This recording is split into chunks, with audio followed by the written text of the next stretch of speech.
Le voilà. Le voilà. Le voilà. Alléluia. Une rencontre avec Jésus. Hein? Amen. Moi, j'aime bien rencontrer le Seigneur. De temps en temps, tous les jours. Hein? Tous les jours. J'aime ça le matin à la maison. Je m'assis dans mon lazy boy. Je paresse comme un grand garçon. Lazy boy.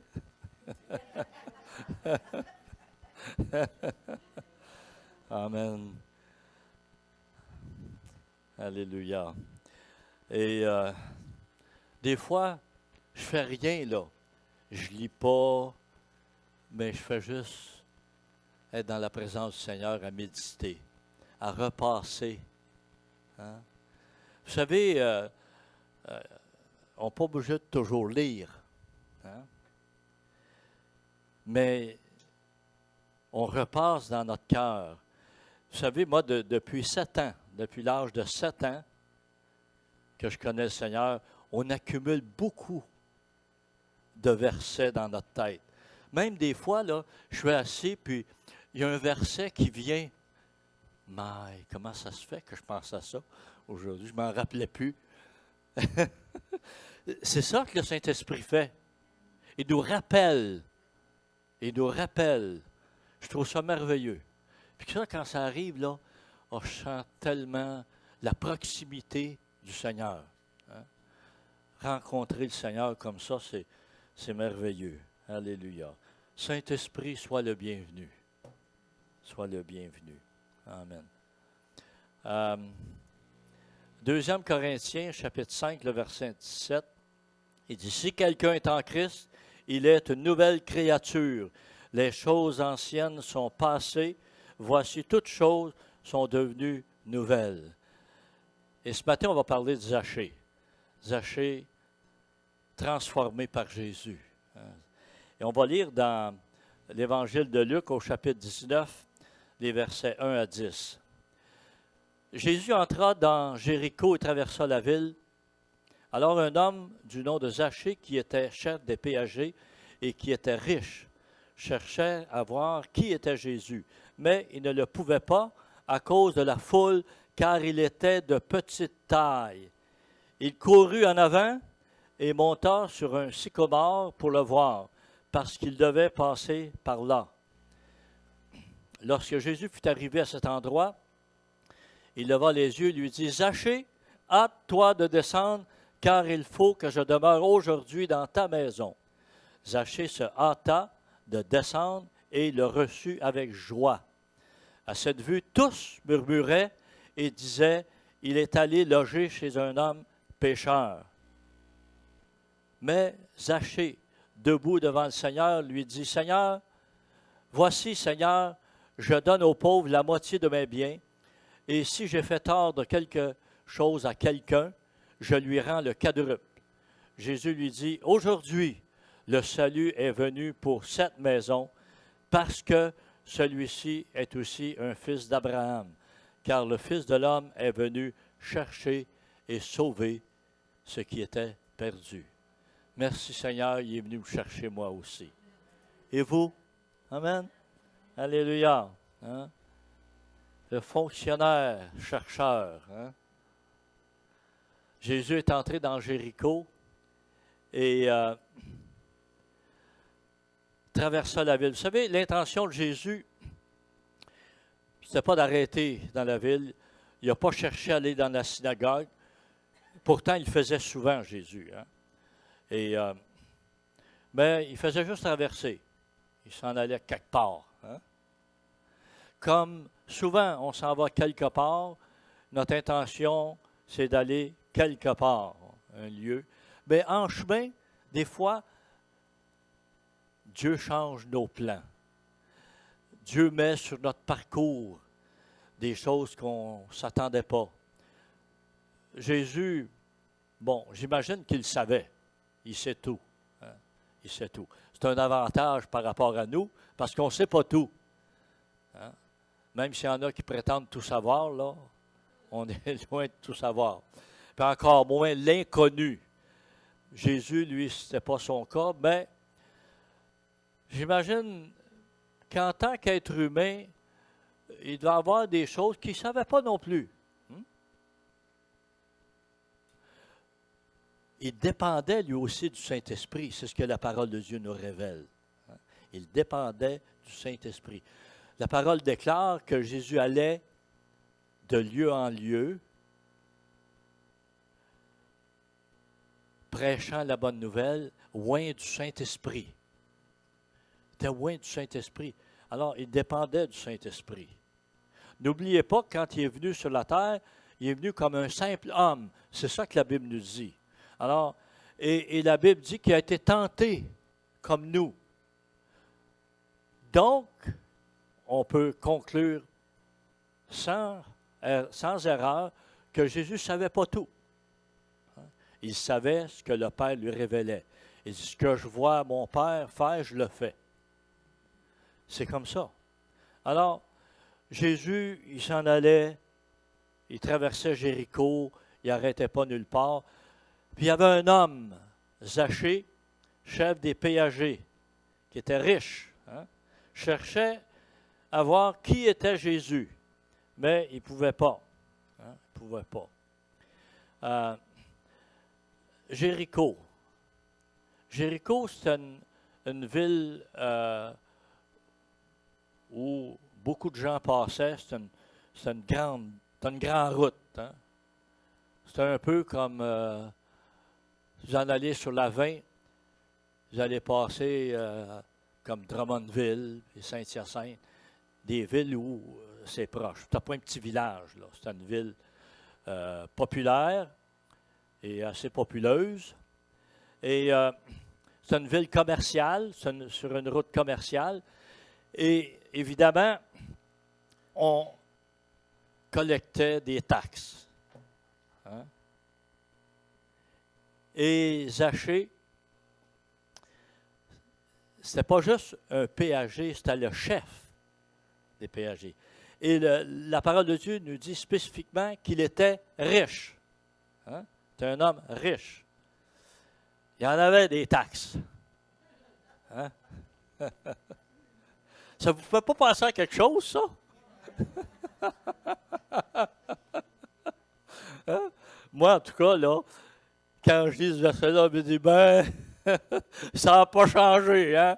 Ça n'a pas changé. Plus ça change, plus c'est pareil, comme on dit. Des taxes, il y en a. Des taxes sur les taxes. Hein? On paye la TPS, puis on paye la taxe provinciale, là, sur la taxe TPS. C'est comme ça marche, là. Wow! Et dernièrement, on entendait parler de l'essence, là, hein? L'essence.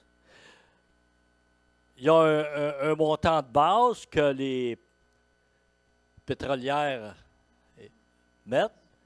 Puis là, il y a une taxe spéciale. Je pense qu'il y en a deux, là. Fédérale puis une provinciale. Je ne sais plus c'est quoi les montants. Ils ont montré ça en télévision dernièrement, mais je n'ai pas retenu les montants. En tout cas, peu importe, c'est toujours trop. Mais en plus de ça, c'est que quand vous arrivez à... Moi, je paye toujours avec ma carte. Hein? Au moins, je retire des points avec ma carte. Et, mais quand on paye, c'est que le montant du pétrole, la taxe fédérale, la taxe provinciale, en fait, non, la taxe spéciale pour le pétrole, qui nous charge, puis là, après ça, ils vous chargent la TPS, puis ils vous chargent la taxe provinciale.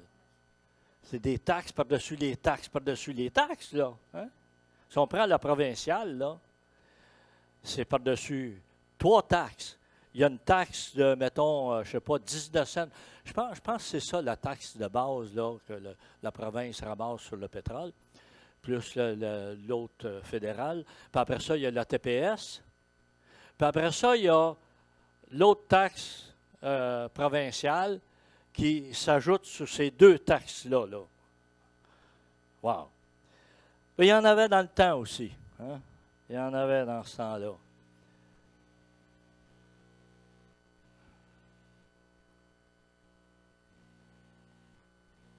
J'ai accroché un piton, je pense que je suis retourné en arrière.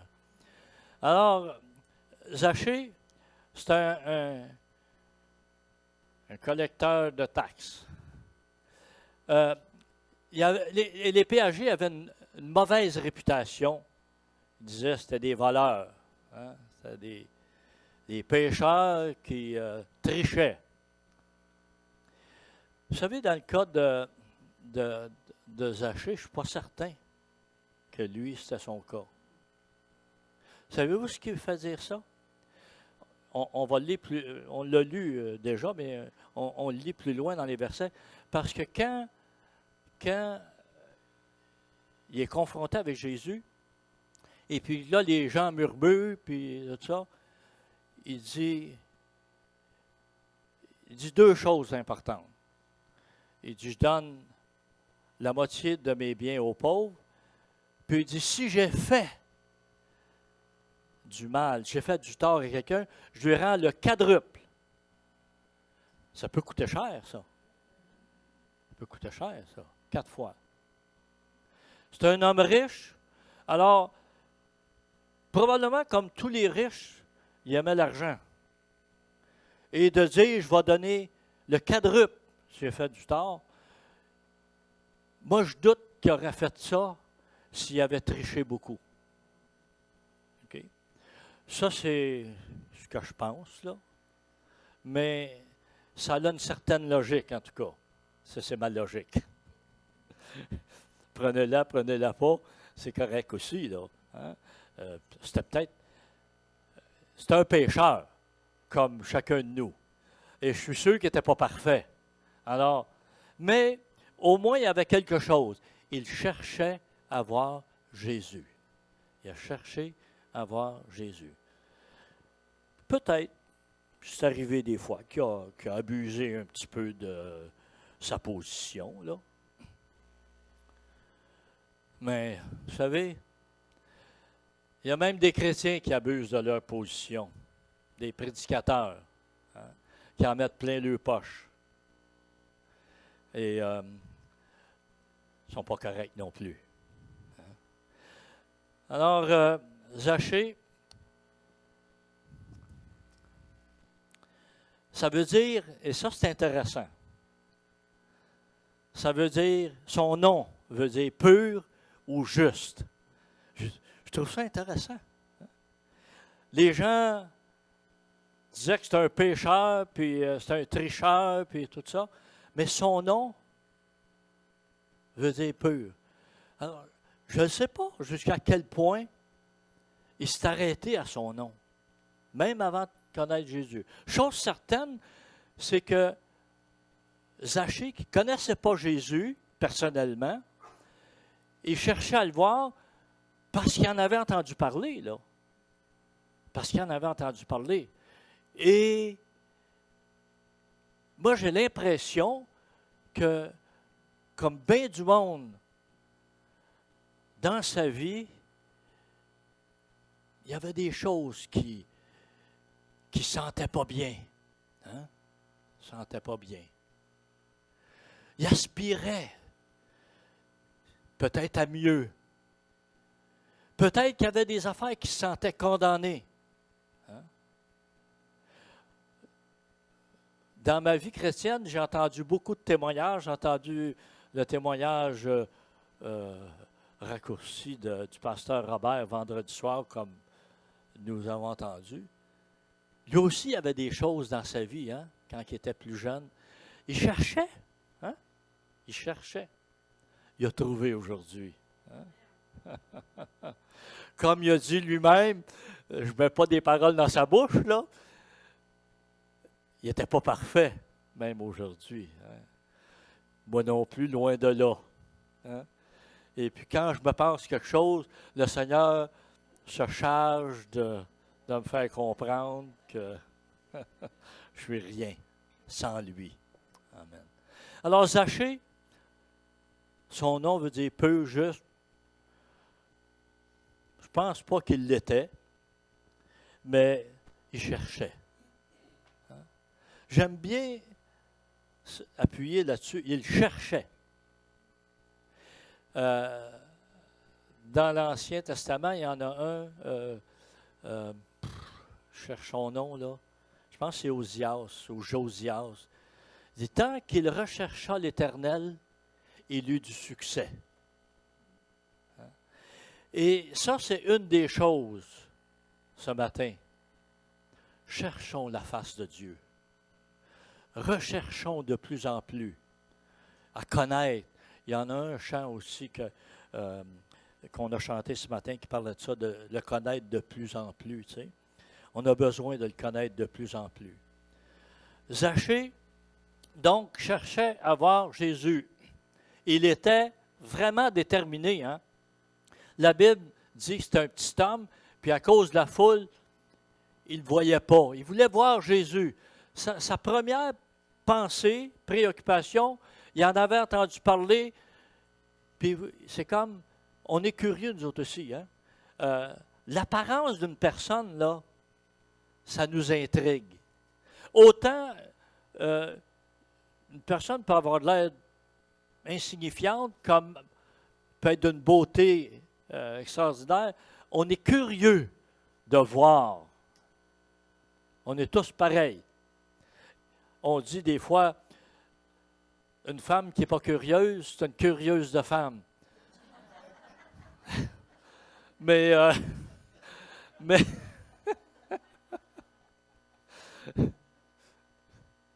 je pense que les hommes ne sont pas mieux, hein? Ou en tout cas, ils sont pareils. Dire qu'ils ne sont pas mieux, c'est comme dire que c'est pas bien. Bien, il n'y a rien de mal à être curieux, là. Hein? Il n'y a rien de mal à être curieux.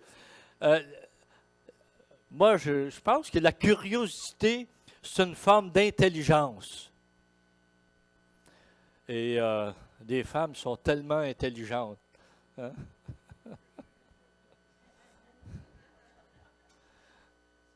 On a beaucoup à apprendre de nos femmes. Ils sont intelligentes, les femmes. Hein? Plus que les hommes. Hein, oui, ils réussissent à nous faire n'importe quoi.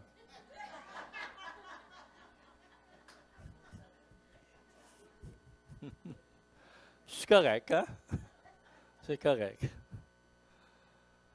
Alléluia. En passant, mon épouse est à la maison. Je pense que la plupart le savent. Hein. Dimanche passé, on s'en emmenait à l'église. Puis la dernière marche en bas, je n'avais même pas remarqué qu'il y avait une couche de glace dessus. Puis elle est partie, puis elle s'est blessée à la cheville. Fait que là, elle est confinée à son fauteuil. Et puis, là, le Seigneur est en train de m'apprendre des leçons. Là, que les femmes, ça travaille fort. Je le savais. Je m'en doutais avant, mais là, je le sais. Tu es obligé de faire la vaisselle, tu es obligé de faire le lavage, faire à manger. Mais le ménage, là, j'ai pas eu le temps de le faire.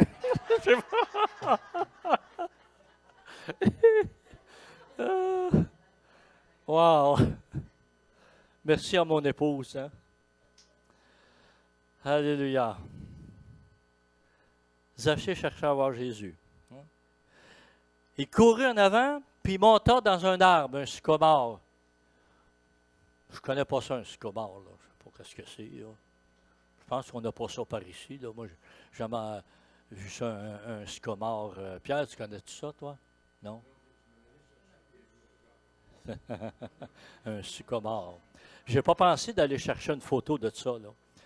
Un sycomore. En tout cas, c'est un arbre qui pouvait monter dedans. C'était assez gros pour ça. Puis j'imagine qu'il devait avoir comme des fourches, fait qu'il a pu voir. Puis il a vu Jésus. Mais là, ça commence à être intéressant. Ça commence à être intéressant. Premièrement, on voit Zachée, il est vraiment déterminé. Et puis, malgré que c'est un homme riche, donc c'est un homme, tu sais, bien habillé probablement, puis avec un certain prestige, puis il il a mis la dignité de côté. Il ne s'occupait pas d'avoir l'air d'un farfelu, là, puis d'un enfant d'école à monter d'un arbre. Hein. Il ne s'occupait pas de ce que les gens allaient dire, là. Il avait une idée en tête, c'était de voir Jésus. Tu as l'impression, là, d'un cas comme ça, que Dieu est en train de le pousser un petit peu. Combien de fois, j'ai entendu des témoignages des personnes qui ont dit, « Ah, moi, là, Dieu, il m'a guidé dans ma vie. » Parce qu'ils ont accepté le Seigneur plus âgé, mais Dieu les a protégés, il a fait plein de choses pour eux autres. Ils réalisent ça plus tard, après qu'ils ont accepté le Seigneur. Alors, Zachée, on a l'impression que, et c'est le cas, Dieu voit nos cœurs. Dieu voit nos cœurs. La parole de Dieu nous dit que même avant qu'on soit né, Dieu nous connaissait. Dieu nous connaissait. Alors, il voulait absolument voir Jésus. Pourquoi est-ce que les gens peuvent être attirés par Jésus? Parce que, je pense fondamentalement, ça peut être la curiosité, ça peut être différentes choses, mais je pense que fondamentalement, il y a un besoin dans le cœur. Il y a une soif spirituelle qui est là, dans l'être humain. Il y a une place que seul Dieu peut remplir, peut satisfaire. Et c'est comme ça. Il y en a qui cherchent à voir des hommes qui font des miracles, des choses comme ça. Moi, j'ai connu des chrétiens qui ils couraient à gauche pas à droite pour voir Oral Roberts, puis Benny Hinn, puis etc. Des évangélistes de nom. Il y en a encore aujourd'hui, là. Mais le chrétien, il n'a pas besoin de courir à gauche pas à droite pour avoir un homme spécial. C'est le Seigneur, c'est lui, le Tout-Puissant. On a un contact direct avec lui. Hein? C'est lui notre intercesseur. Hein? C'est lui notre avocat auprès du Père. Alors, si j'ai un besoin, oui, on peut partager avec nos frères et nos sœurs dans l'Église. C'est là que le Seigneur nous a placés. Il ne nous a pas placés pour aller courir à gauche pas à droite pour celui-ci et celui-là. Les seuls qui ont besoin de courir à gauche pas à droite, c'est Robert.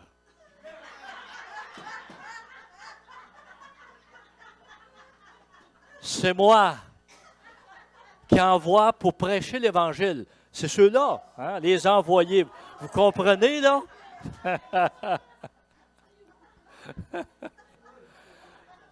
D'accord? Puis là, il a tout planifié sa route, là. Une fois par mois, il s'en va comme un voyageur. Amen. Il est jeune, lui. Il peut faire ça.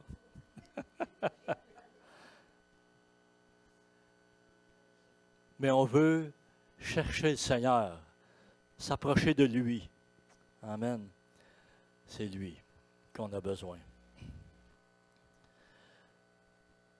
Lorsque Jésus, au verset 5, lorsque Jésus fut arrivé à cet endroit, il leva les yeux et lui dit, « Zachée, hâte-toi de descendre, car il faut que je demeure aujourd'hui dans ta maison. Hein? » Jésus traversait la ville, puis sur son chemin, il y avait une âme. Jésus dit, « Zachée,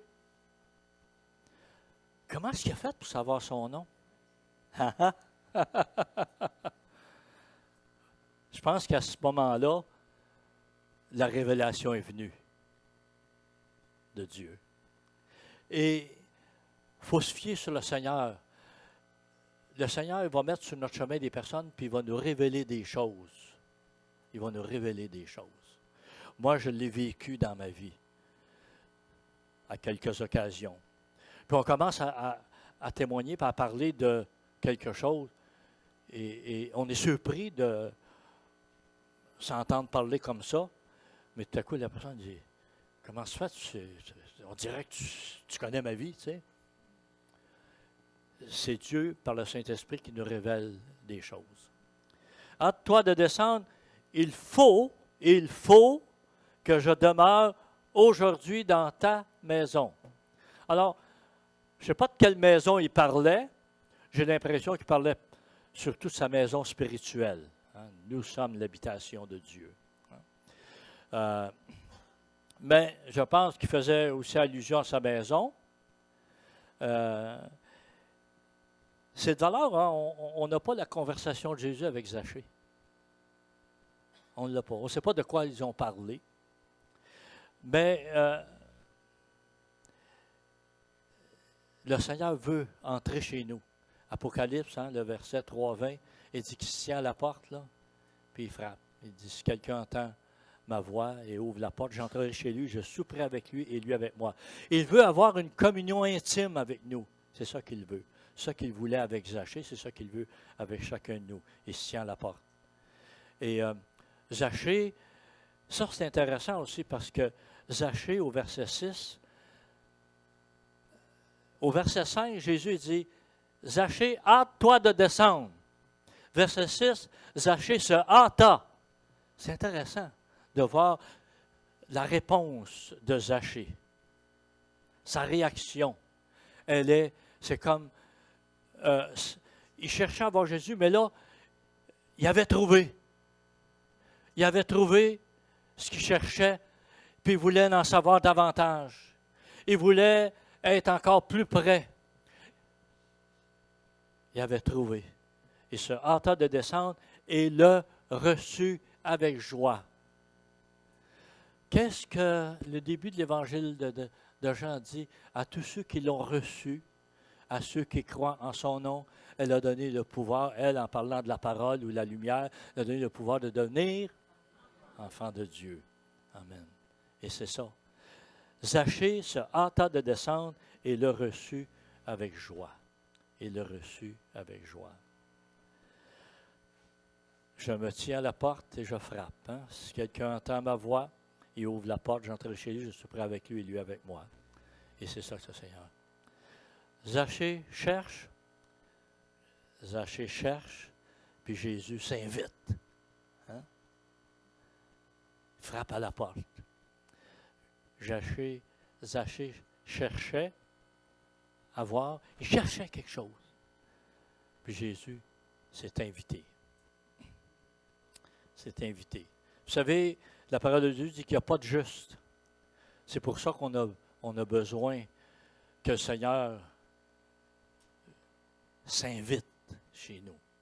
Parce que fondamentalement, la parole de Dieu dit, nul n'est intelligent, nul ne cherche Dieu, tous sont égarés, ensemble ils se sont pervertis. Il n'en est aucun qui fasse le bien, pas même un seul. Alors, dans le fond, on ressent comme quelque chose qui manque à l'intérieur, mais on ne sait pas quoi.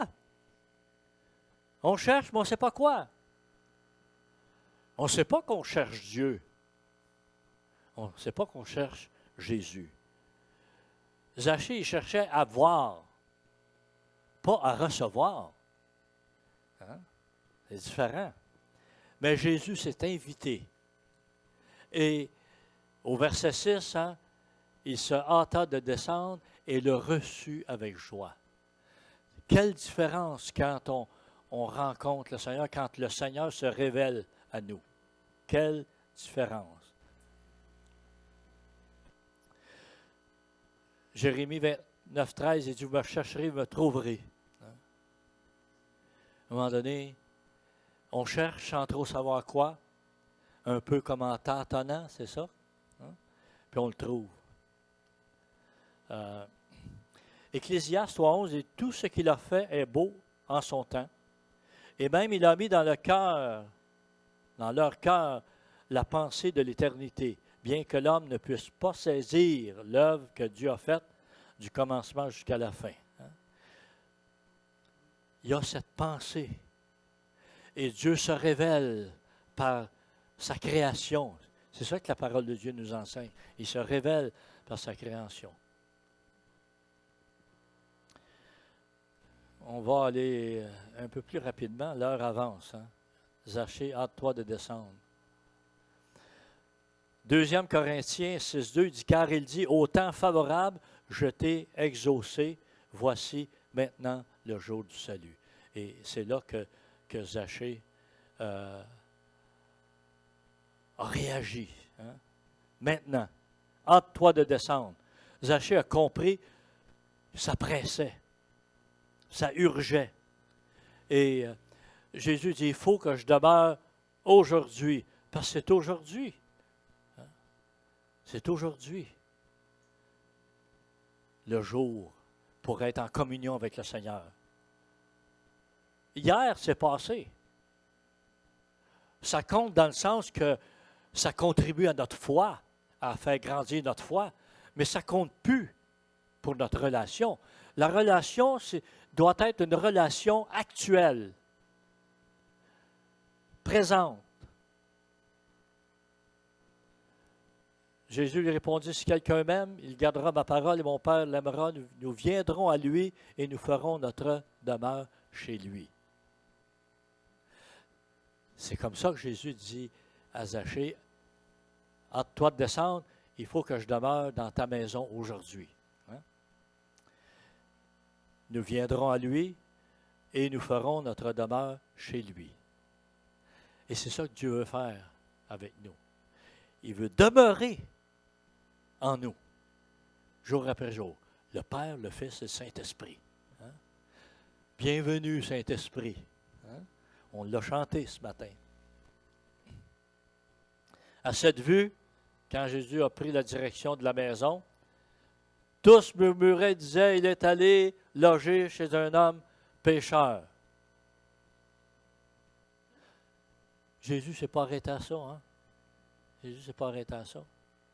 Jésus dit, je suis venu chercher les pécheurs. C'est ça qu'il a dit. C'est pour ça que je suis venu. Et c'est ça notre raison. Vous savez, ça peut arriver que on peut même aller dans des endroits parfois, puis on peut être mal jugé parce qu'on veut rencontrer quelqu'un pour lui parler du Seigneur.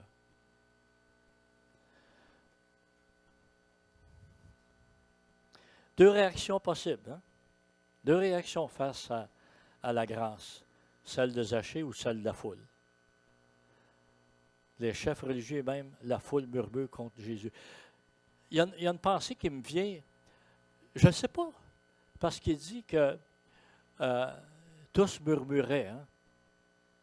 Le verset 7, il dit, à cette vue, tous murmuraient. Je ne sais pas si le tous, si les disciples, sans murmurer extérieurement, si intérieurement, ils n'ont pas été un petit peu influencés. Ils disent, ouais, je ne comprends pas, là. Jésus qui s'en va manger, il s'en va dans la maison d'un méchant, il a une mauvaise réputation, il n'est pas aimé. Il y avait peut-être une arrière-pensée, il ne se fera pas de la popularité avec ça, là. Hein? Hein?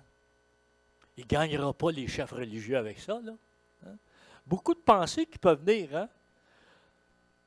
Parce que nous autres même, on a des fois des pensées, hein? J'en avais pas des pensées des fois. Hein? Mais Zachée,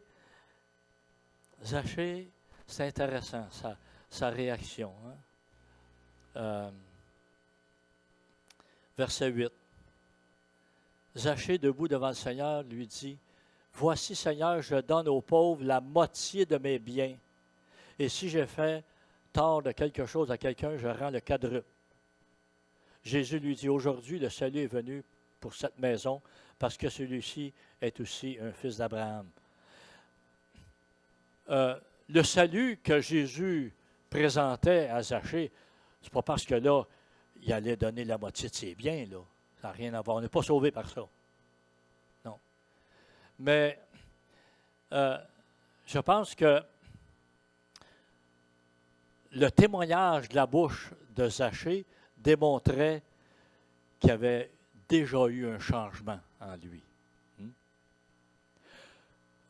Un homme riche, que depuis des années, il ramasse de l'argent, peut-être des fois exagéré, Puis tout à coup, bang, je vais donner la moitié de mes biens aux pauvres, flac.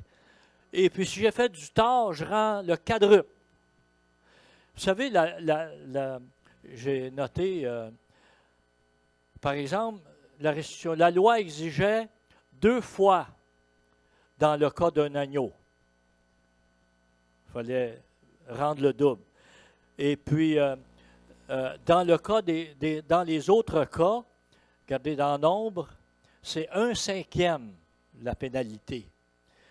Parle aux Israélites, lorsqu'un homme ou une femme commettra envers un autre être humain quelconque des péchés pour lesquels on se rend infidèle à l'égard de l'Éternel et qu'il se rendra ainsi coupable, il confessera le péché qu'il a commis, restituera ce capital mal acquis et en y ajoutant 1/5 et le remettra à celui envers qui il se sera rendu coupable. Mais Zachée est prêt à rendre 4 fois. 4 fois. Il va au-delà de la loi. Au-delà de la loi.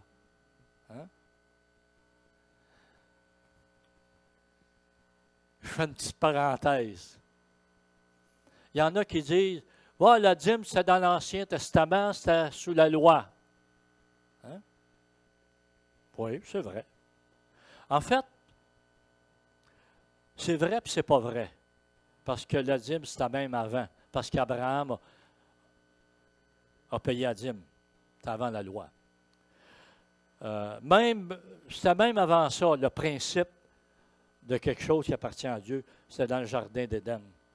Dieu dit, il y a un arbre, là, tu n'y toucheras pas. C'est comme la dîme, ça. Adam et Ève n'avaient pas le droit d'y toucher. Hein? La dîme, ce n'est pas à nous autres. On ne donne rien quand on paye la dîme. Ça appartient à Dieu. C'est ça que la Bible nous enseigne. On n'a rien donné à Dieu, là. Ça lui appartient, parce que tout lui appartient de toute façon. Hein? Alors, c'est ça.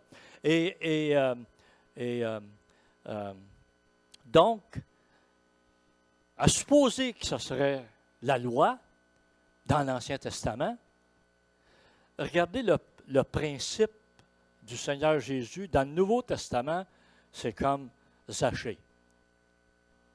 Zachée est allé au-delà de la loi. C'est ça la grâce. C'est ça la grâce, être sous la grâce. Ça va au-delà de la loi. Et ce matin, je ne dis pas ça là, pour dire qu'il faut vous donner 4 fois la dîme. Là. Comprenez-moi bien. La parole de Dieu dit, Dieu aime celui qui donne avec joie. Alors, et on donne selon notre cœur. Hein? Moi, j'ai mes convictions sur comment je dois donner au Seigneur, puis que Dieu s'arrange avec vous autres. Ça, c'est pas à moi, là. Alléluia. Amen.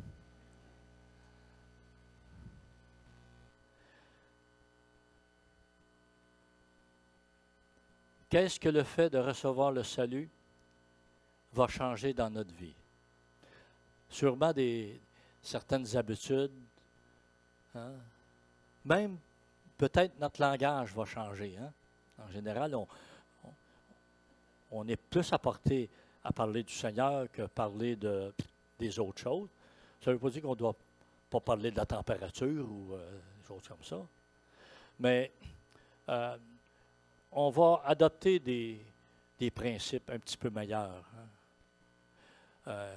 C'est quoi le Seigneur disait à un moment donné? Produisez des fruits dignes de la repentance. Hein? C'est ça, le fruit. C'est ça qui va arriver. Mais ce n'est pas nous qui sommes capables personnellement de faire des bonnes choses. Ça prend l'Esprit en nous, ça prend Dieu en nous, ça prend sa puissance. Toutes choses deviennent nouvelles par lui. Et ce n'est pas nous, mais c'est l'œuvre du Saint-Esprit. Alléluia. J'allais lire d'autres passages, mais je vais juste vous donner les références. 2 Corinthiens, chapitre 5, à partir du verset 16 et jusqu'au verset 21. Des bonnes références. S'il y en a qui prennent des notes, vous l'aurez aussi sur YouTube, là, si vous voulez. Et 2 Pierre, J'ai oublié le chapitre. Sa divine puissance nous a donné. Vous regarderez, vous chercherez dans votre Bible. Ça va vous donner l'occasion de chercher. Alors, en terminant, hein, le changement vient de Dieu. Hein, deux aspects concernant le changement dans notre vie. Quand nous recevons Christ comme Sauveur, le changement vient de Dieu. Philippiens 1,6. Je suis persuadé que celui qui a commencé en vous une œuvre bonne en poursuivra l'achèvement jusqu'au jour du Christ Jésus. Et deuxièmement, la tâche du Seigneur de chercher les perdus nous est confiée. C'est ça que le verset nous dit. Hein? Celui qui a commencé en vous. Hein? Gloire à Dieu. Le changement se fait et on est appelé à témoigner, annoncer sa parole. C'était quoi le verset? C'était dans celui-là. Verset. Oui, c'est ça. Verset 20 de 2 Corinthiens, chapitre 5. Nous sommes donc ambassadeurs pour Christ, comme si Dieu exhortait par nous. Nous vous en supplions au nom de Christ, soyez réconciliés avec Dieu. Donc, on est réconciliés, puis on a le ministère de la réconciliation pour que les gens soient réconciliés avec Dieu.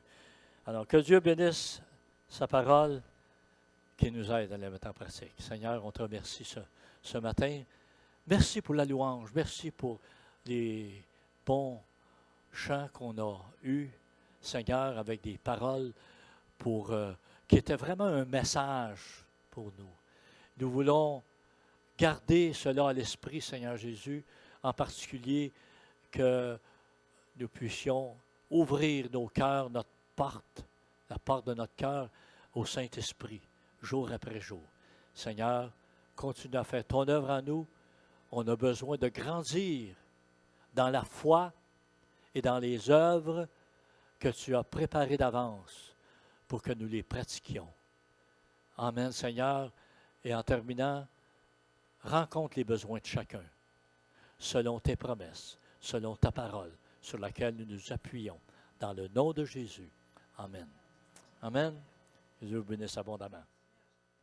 Bonne semaine.